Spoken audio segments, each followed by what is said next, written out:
Before the trains, before the legends, before the whispers, there was a mountain and the decision to cut straight through it. A 5-mile scar carved into solid rock.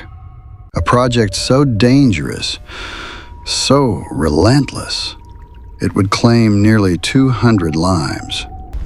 They called it progress, but the workers called it something else. The Bloody Pit.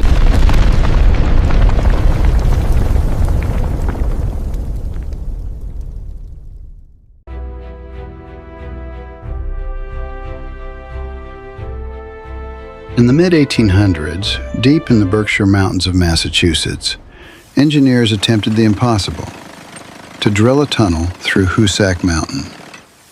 According to historical records, including Britannica, the project pushed the limits of human endurance and technology, introducing early uses of nitroglycerin explosions and compressed air drills. Innovations that came at a deadly cost. Explosions, cave-ins, fires, men buried alive beneath tons of rock. And then, something else. Because once the deaths began, the stories followed. In 1972, writer Walter D. Mosier, in an article titled The Legends of Hoosac Tunnel, published in the Republican Rotogravure, documented accounts that still raise questions today. Stories not just of tragedy, but of something lingering. Workers claimed they heard voices, groaning, crying out in the darkness. A mechanical engineer named Paul Travers wrote of entering the tunnel at night, hearing what sounded like a man in pain. But when they raised their lamps, there was no one there. Another account, even stranger. A visiting doctor described a floating blue light drifting through the tunnel, shifting, forming into something resembling a headless human figure. It moved silently, hovering just above the ground, close enough to touch. He didn't. And then there's the story that refuses to die. 3 men, explosives experts: Ned Brinkman, Billy Nash, Ringo Kelly. A premature blast, allegedly triggered by Kelly, buried Brinkman and Nash alive. Kelly was missing. According to legend, the vengeful spirits of Ned Brinkman and Billy Nash wandered aimlessly through this 5-mile-long tunnel in search of the spirit of Ringo Kelly. Kelly's body was later found 2 miles inside the tunnel. He had been strangled to death at the exact spot where Brinkman and Nash had died 1 year earlier through Kelly's alleged negligence. That was on the afternoon of March 20th, 1865. Deputy Sheriff Charles F. Gibson investigated the murder and fixed the time of Ringo's death at somewhere between midnight and 3:30 a.m., March 30th, 1866, a year after the explosion. Although authorities were supposed to have made an intensive investigation, the mysterious case of Ringo Kelly was never solved. Visitors claimed they were lured inside by voices. One man staggered out days later, shaken, claiming something struck him in the dark. Others said they felt it, even when they saw nothing. So what is the Hoosac Tunnel? An engineering triumph? A graveyard beneath stone? A place where memory, trauma, and imagination collide? Or something still waiting in the dark? We travel the paranormal highway where history and the unexplained intersect, where facts are documented, and the rest, well, you decide. Buckle up, because we're not just crossing state lines, we're crossing timelines.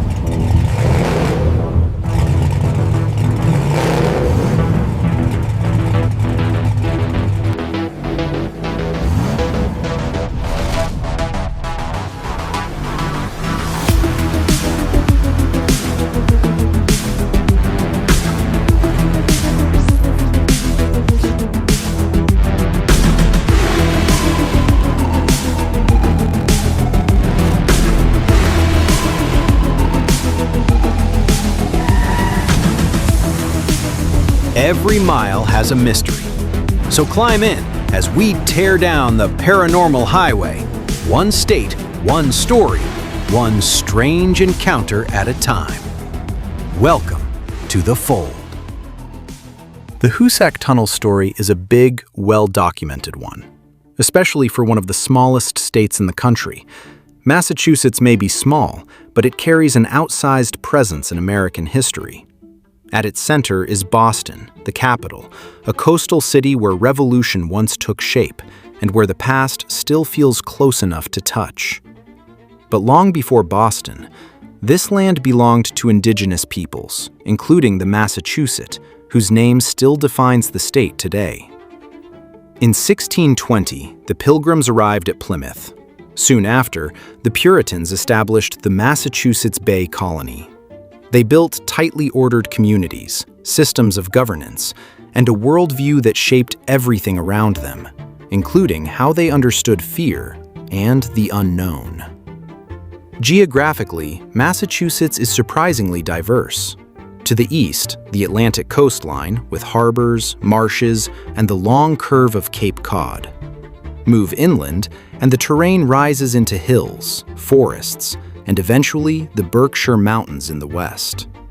It's a landscape that encouraged trade, industry, and innovation, but also isolation in certain pockets, places where stories could take root along the Massachusetts Paranormal Highway. Today, more than 7 million people call Massachusetts home. It's one of the most densely populated and highly educated states in the country. A place where colonial cemeteries sit beside world-class universities and centuries-old streets lead to cutting-edge technology. Massachusetts isn't just a place where history happened. It's a place where history lingers, in the architecture, in the landscape, and sometimes in the stories people still tell.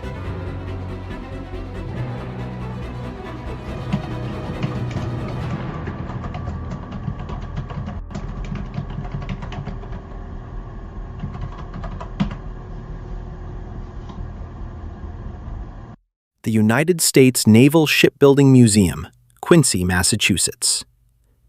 If you've ever wanted to ghost hunt on a warship, the legendary USS Salem is basically rolling out the red carpet for the dead.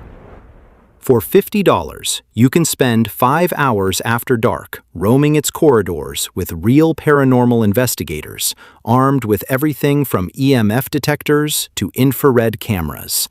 Because, apparently, even ghosts deserve high-tech introductions. The ship's haunted reputation traces back to its grim history as a floating hospital during the devastating 1953 Greek earthquakes, where many who came aboard never left. Today, some say they're still there, just waiting for someone brave or curious enough to say hello. The Omni Parker House, Boston, Massachusetts. If you're checking into the historic Omni Parker House, don't be surprised if the hospitality extends beyond the living.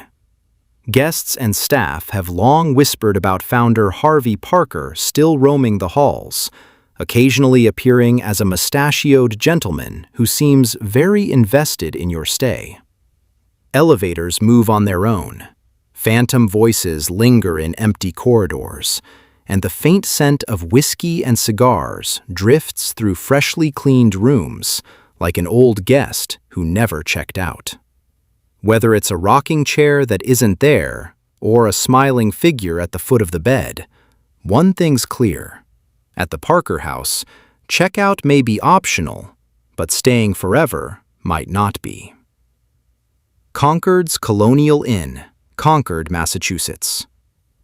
At the historic Concord's Colonial Inn, dating back to 1716 and just steps from the shot heard round the world, history doesn't just linger, it occasionally makes rounds. Room 24, once an operating room during the Revolutionary War under Dr. Timothy Minot, has become the inn's most infamous overnight experience, with reports of shadowy figures, flickering lights, and the occasional ghostly tuck-in service.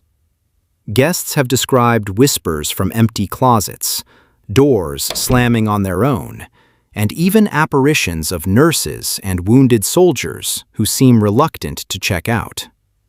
And just when you think it's contained to one room, spirits in colonial attire, including a possible cameo from Henry David Thoreau, have been spotted wandering the halls like they're still waiting for breakfast service. The Houghton Mansion, North Adams, Massachusetts. The Houghton Mansion isn't just a stately former mayor's home. It's practically a magnet for ghost hunters who like their history with a side of chills.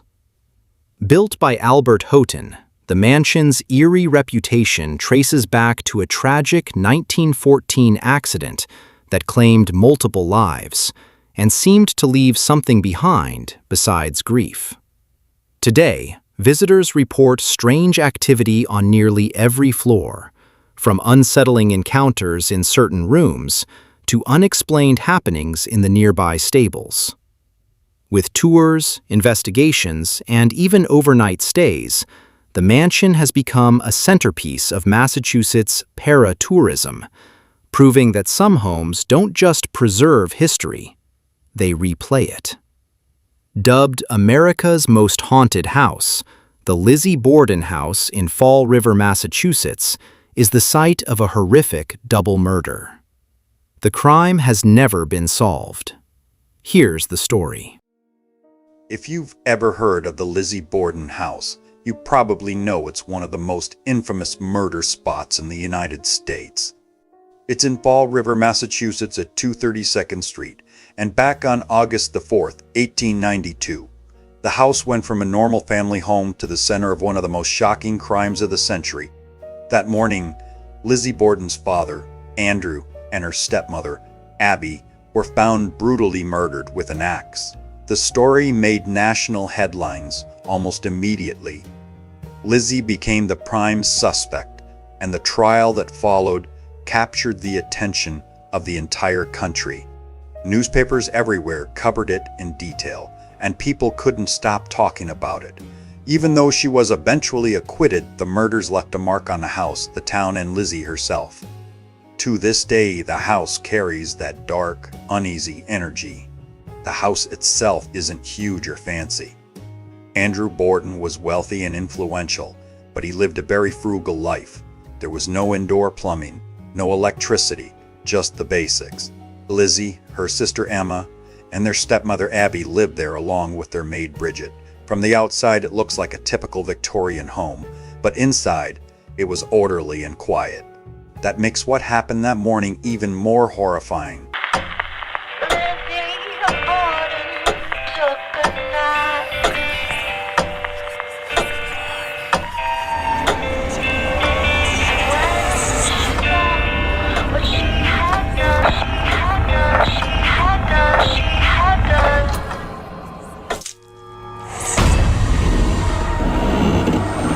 The murders were sudden, violent, and completely unexpected. People in the town were shocked that something so brutal could happen in such a normal, respectable household. After the killings, Lizzie stayed in the house for a while, and even though she wasn't convicted, her life was never the same.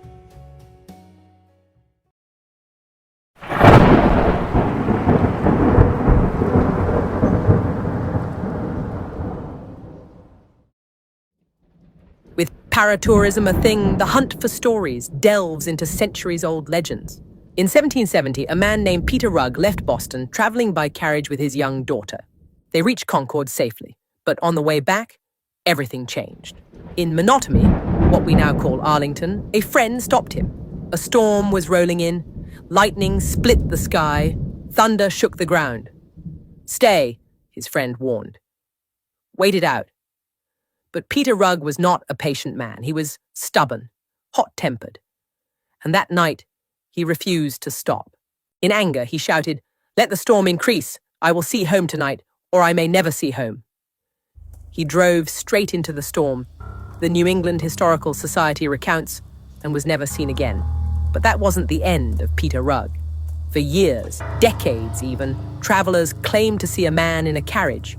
wandering the roads of New England, lost, confused, always asking the same question: which way to Boston? The world around him changed. Colonies became a nation, towns grew, roads shifted. But Peter Rugg, he never made it home.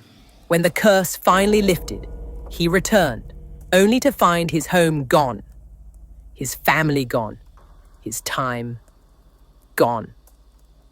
A man cut off from his own life, condemned to wander between storms and centuries.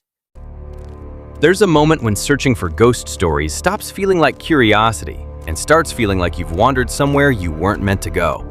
Because if you follow enough old roads, dig through enough forgotten newspapers, you eventually arrive at a place that keeps showing up: the Crossroads. Not just where roads meet, but where beliefs, fears, and consequences collide. One such account appears in the Berkshire Evening Eagle, dated August 16, 1900. The paper describes an old and unsettling custom: the burial of those who had taken their own lives, placed at the crossroads. Not out of honor, but something closer to fear. It was believed these places held power, that something unseen lingered there, that forces best left unnamed gathered where paths intersected. To guard against it, crosses were raised, and when belief demanded more, measures were taken to ensure the dead would not return. Not ceremony, not mourning, containment.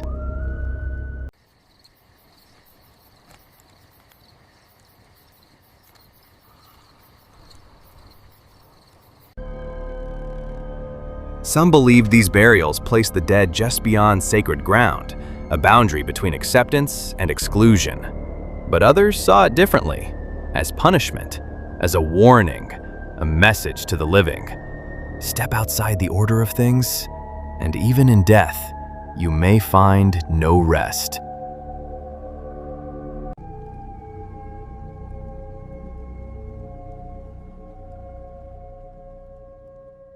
Even Plato described punishments carried out where roads converge, where the condemned were cast out, stones thrown, their fate made visible to all. Because crossroads were never just intersections of land, they were intersections of judgment. And that's where the line begins to blur. Because belief doesn't always remain a story. Sometimes it becomes authority. Nowhere is that more clear than the Salem Witch Trials. Figures like Samuel Sewell, John Hathorne, and Jonathan Corwin held power in a time shaped by fear and belief. And in that moment, belief didn't just influence decisions, it became them. The crossroads were never just about the dead. They were about choices, about what happens when fear is allowed to guide judgment.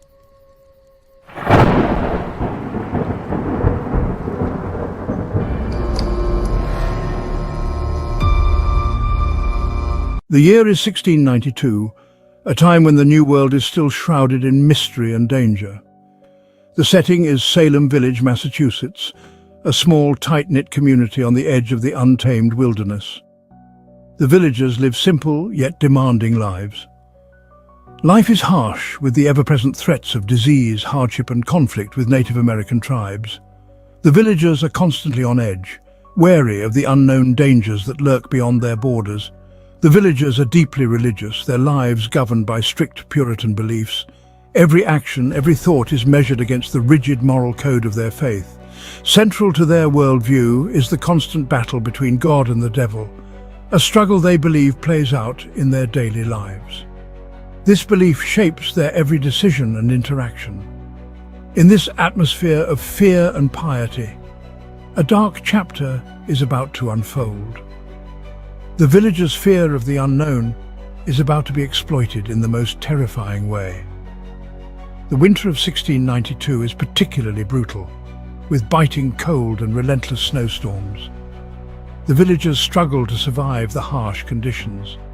As the days grow shorter and the nights colder, a strange illness begins to grip the village.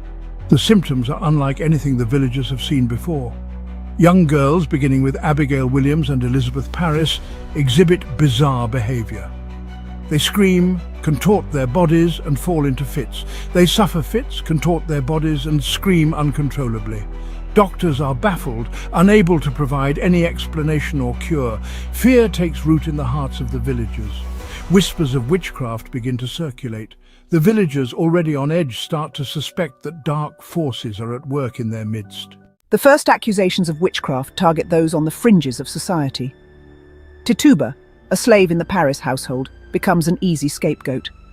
Sarah Good, a homeless beggar known for her sharp tongue, and Sarah Osborne, an elderly woman struggling with poverty, are also accused.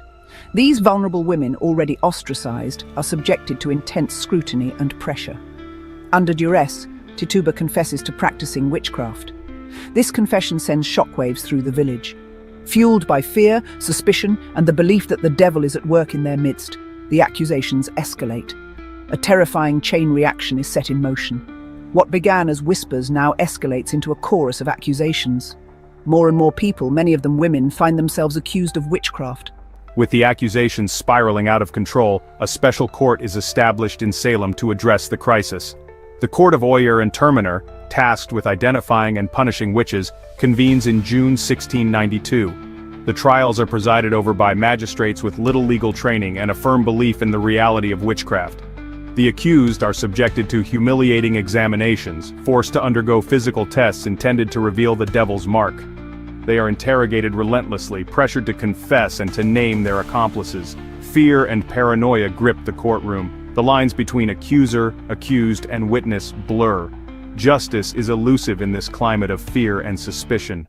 The Salem Witch Trials are populated by a cast of characters whose lives become tragically intertwined. This dark chapter in history is marked by fear, superstition, and a fervent belief in the supernatural. The young accusers, known as the Afflicted Girls, wield immense power. Their claims of being tormented by witches create a wave of hysteria that sweeps through the community. Their testimony, often based on dreams and visions, carries significant weight in the courtroom. The mere accusation of witchcraft is enough to ruin lives and reputations. Abigail Williams, Elizabeth Parris, Ann Putnam Jr., and Mercy Lewis become central figures in this dark drama. Their accusations lead to the arrest and trial of many innocent people. Among the accused, some stand out for their defiance. They refuse to confess to crimes they did not commit, even under the threat of execution. Rebecca Nurse, a respected elderly woman, maintains her innocence despite intense pressure. Her steadfastness becomes a beacon of hope for those who believe in her innocence. Giles Corey, an octogenarian farmer, refuses to plead guilty or not guilty, enduring a gruesome death by pressing. His last words, "more weight," become a symbol of his resistance. These individuals become symbols of resistance against the injustice of the trials. Their courage in the face of overwhelming odds inspires future generations to stand up against tyranny. Presiding over the trials are figures like Judge Samuel Sewell and magistrates John Hathorne and Jonathan Corwin. These men hold the power to decide the fates of the accused. These men, driven by a combination of religious zeal and a desire to maintain order, play a pivotal role in shaping the course of events. Their decisions are influenced by the prevailing fear and paranoia of the time. Their decisions have lasting consequences, both for the accused and for the legacy of the trials. The Salem Witch Trials serve as a cautionary tale about the dangers of mass hysteria and the importance of due process in the justice system. One of the most disturbing aspects of the Salem Witch Trials is the reliance on what becomes known as spectral evidence. This form of evidence, based on dreams, visions, and other supernatural experiences, is admissible in court. Accusers claim to see the spirits or specters of the accused attacking them or others. This reliance on spectral evidence creates a climate of fear and paranoia. Anyone can be accused based on the flimsiest of evidence, a dream, a rumor, or a perceived slight. The accused have no way to defend themselves against these intangible accusations. The very nature of spectral evidence makes it impossible to disprove, leading to a miscarriage of justice on a grand scale. As the trials drag on, doubts begin to surface. Some prominent figures, including Reverend John Hale and Increase Mather, the president of Harvard College, express concerns about the validity of the accusations and the use of spectral evidence. They urge caution and restraint, fearing that innocent people are being condemned. These voices of dissent, however, are initially drowned out by the tide of fear and hysteria. The trials continue, claiming more victims. but the seeds of doubt have been sown. As the trials reach their peak, a growing number of people begin to question the validity of the accusations and the fairness of the proceedings. The tide is beginning to turn. The tide turns and the trials subside. The turning point in the Salem Witch Trials comes in October 1692, when Governor William Phips, responding to growing concerns about the trials, intervenes. He dissolves the court of Oyer and Terminer and orders a new court to be established, one that will not rely on spectral evidence. This marks a decisive shift in the course of events. The new court, while still influenced by the prevailing beliefs about witchcraft, is far more skeptical of the accusations. Trials continue into 1693, but the intensity diminishes. The grip of fear begins to loosen. The hysteria that has gripped Salem for over a year finally begins to subside. Aftermath and apologies, seeking atonement. In the aftermath of the trials, a period of reflection and soul-searching begins. The Massachusetts General Court, recognizing the injustices that have occurred, overturns the convictions of those found guilty of witchcraft. Financial restitution is offered to the families of the accused. Several figures involved in the trials, including Judge Samuel Sewell, publicly apologize for their roles in the events. They acknowledge the mistakes that were made and express remorse for the suffering that was inflicted.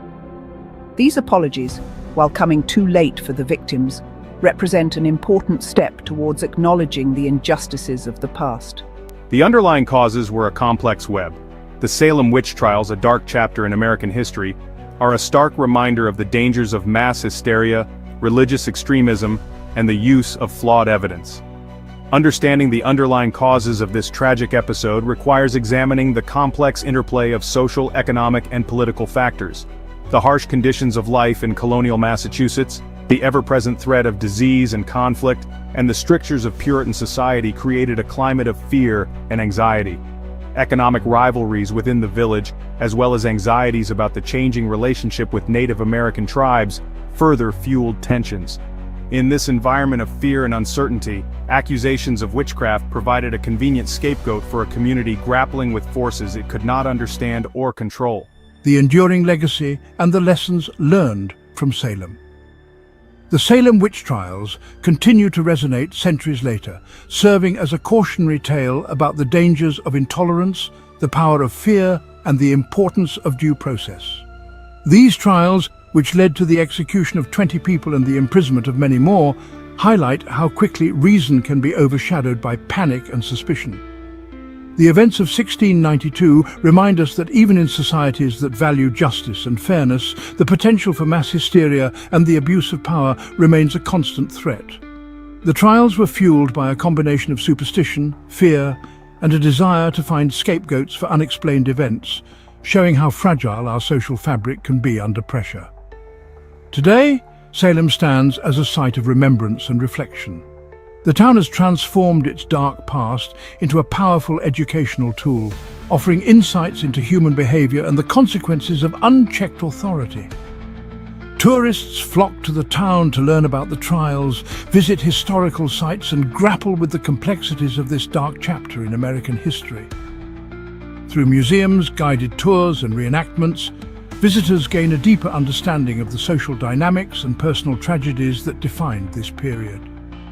The legacy of the Salem Witch Trials serves as a stark reminder of the need for vigilance in safeguarding individual rights, the importance of critical thinking, and the dangers of allowing fear and prejudice to guide our actions.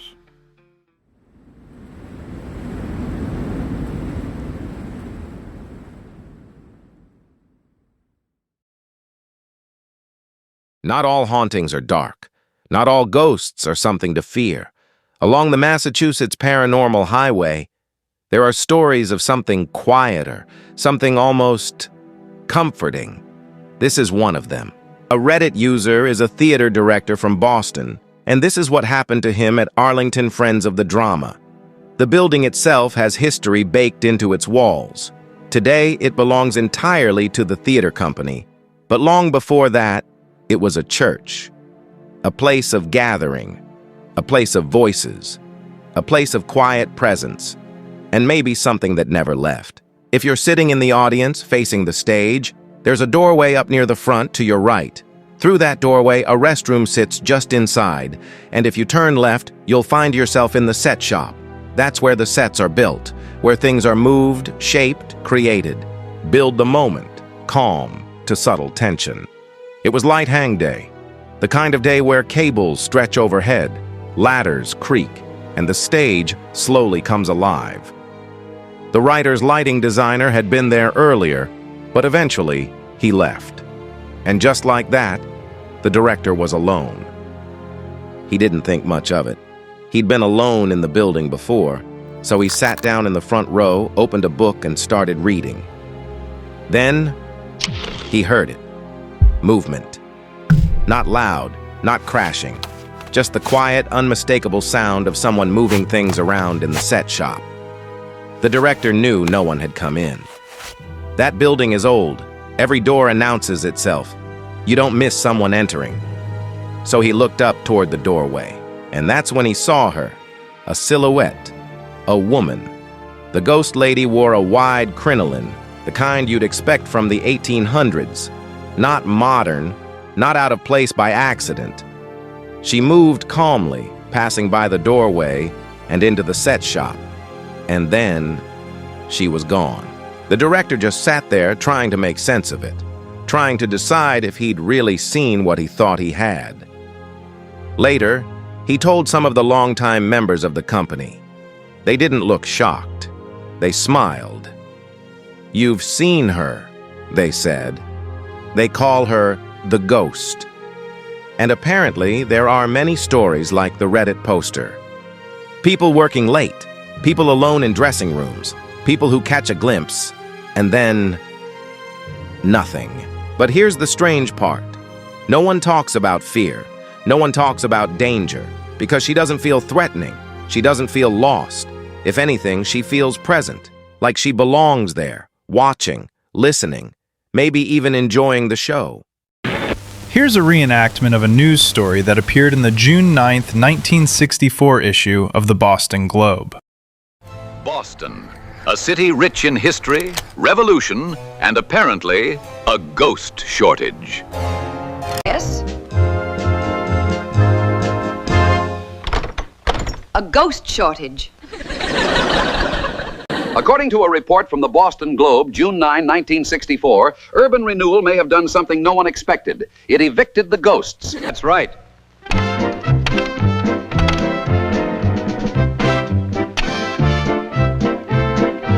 New apartments go up, old houses come down, and suddenly Boston's ghosts are like, yeah, we're gonna haunt somewhere else. But then, a hero emerged. Not a ghost hunter, not a priest, a Dorchester housewife. Mrs. Patricia Jones reported something unusual. Footsteps. Stairs creaking. Ooh.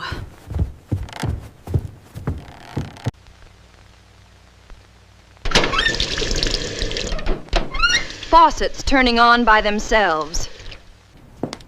Basically, a ghost with a morning routine. Every morning at around 9:45, this thing would stroll up and down the stairs like it had a full-time job. Did she panic? Call the police? Move out? No.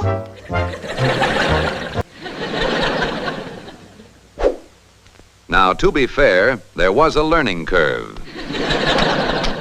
Missing TV remote? Ghost.